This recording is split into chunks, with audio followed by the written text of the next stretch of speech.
your eyes shall be open, and ye shall be as gods. Then they are taught the basic principles of occult Freemasonry, which is called archaeometry. And what, might you ask, is archaeometry? Well, in the point of fact, it is something where you learn how to build temples that are suitable habitations for demon spirits. Isn't that a wonderful thing to learn? Anyway, now remember about the law of fives. Well, in Illuminism, you go through 5 stages. These are the 5 steps into the light. The first stage is adoption. This is fellowship with Lucifer. Now, what does that mean? Well, you got to realize Satan is an inveterate copycat. He can't come up with anything creative because he has cut himself off from God, who is the source of all creativity. So all he can do is recycle the same old gobbledygook over and over again. We have a saying, you can't teach an old snake new tricks, amen? And so he just keeps trying to do the same thing, and he lusts after the kind of stuff that God has. He wants to be worshipped as God. And so when he sees Christians being adopted into the family of God, he figures he's going to try and do the same thing with his slaves. And so, and this is something very important that you need to understand. If you know someone who's a Mason, or if you yourself are a Mason, realize that when you kneel at the altar of Masonry as an entered apprentice, and you take that oath, you are adopted into the family of Lucifer at that moment. Now, you don't probably know that. I did. But most people don't even know that. And as a result, if you're a Christian, and mind you, there are pastors that are doing this, there are deacons that are doing this, there are countless Christian lay people that are doing this, and they're ending up with having one knee on the altar of Baal and one knee on the altar of God, and the altars are moving farther and farther apart as we get closer to the end times, amen? And so these people are in a very uncomfortable position, and something has to give. And usually, unfortunately, it's their Christian walk. You cannot serve 2 masters. And when a person enters the lodge, they take an oath that they will obey every summons of the worshipful master of their lodge, if within the length of a cable tow. And so they're serving 2 masters, quite simply. Whether they know it or not, they have linked themselves to the devil, and I can prove it to you. In the Masonic ritual, which I had to learn, when you're kneeling at the altar and you've taken this blood-curdling oath, which Christians are forbidden to do, by the way, see Matthew 5:34 through 37. When you take this oath, then they take the blindfold off, and the worshipful master says, "Brother senior deacon, please remove the cable tow from about our brother's neck, because he is now bound by a much stronger tie to our fraternity."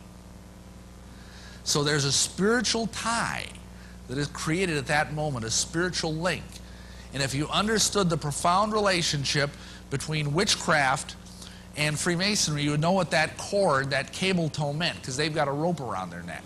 And what that means in witchcraft and the occult is that is a symbol of the umbilical cord of the mother goddess, the Queen of Heaven, linking her to her hidden child. So this guy has just been born again by the Queen of Hell, the consort of Lucifer. And every entered apprentice Mason, in other words, every Mason, has this happen to them.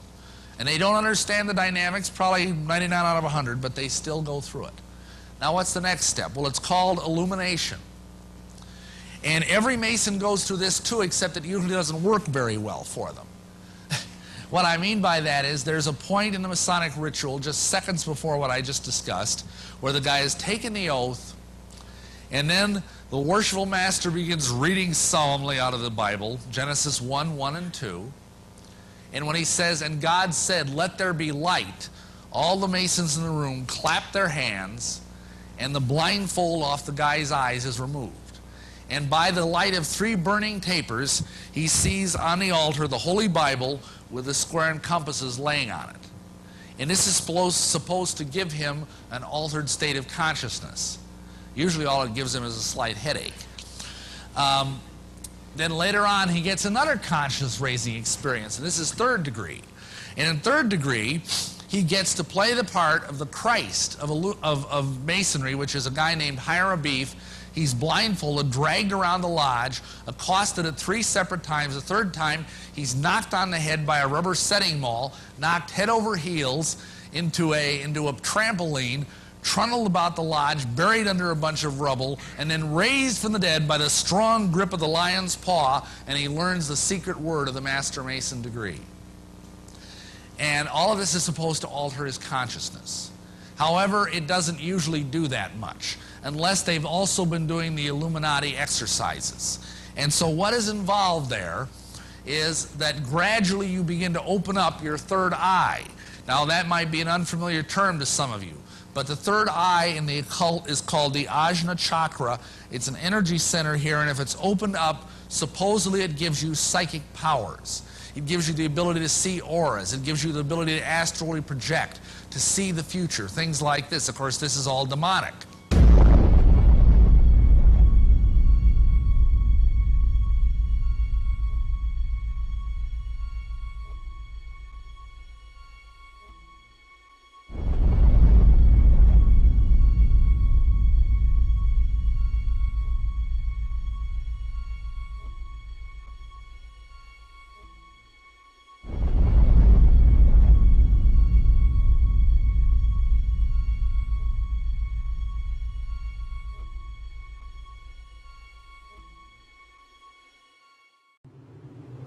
So what happens is gradually, and this happened to me, I went through an experience where I was deluged in the blinding white light of Lucifer.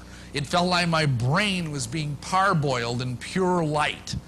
I cried out in agony. It drove me to my knees. It hurt so badly. And I received the consciousness of Lucifer. I was illuminated. And this is what it means to become an Illuminatus. It's just a Latin word for illuminated one. And what this means is that gradually something happens to your mind. It's like a satanic virus is introduced into your mind, and just like a computer virus, it begins to overwrite the human software in your brain with evil, with something that's a lack of compassion, a lack of mercy. You begin to look at human beings as if they were cattle or bugs. You begin to have just, it's hard for me to even talk about because I'm so ashamed of it.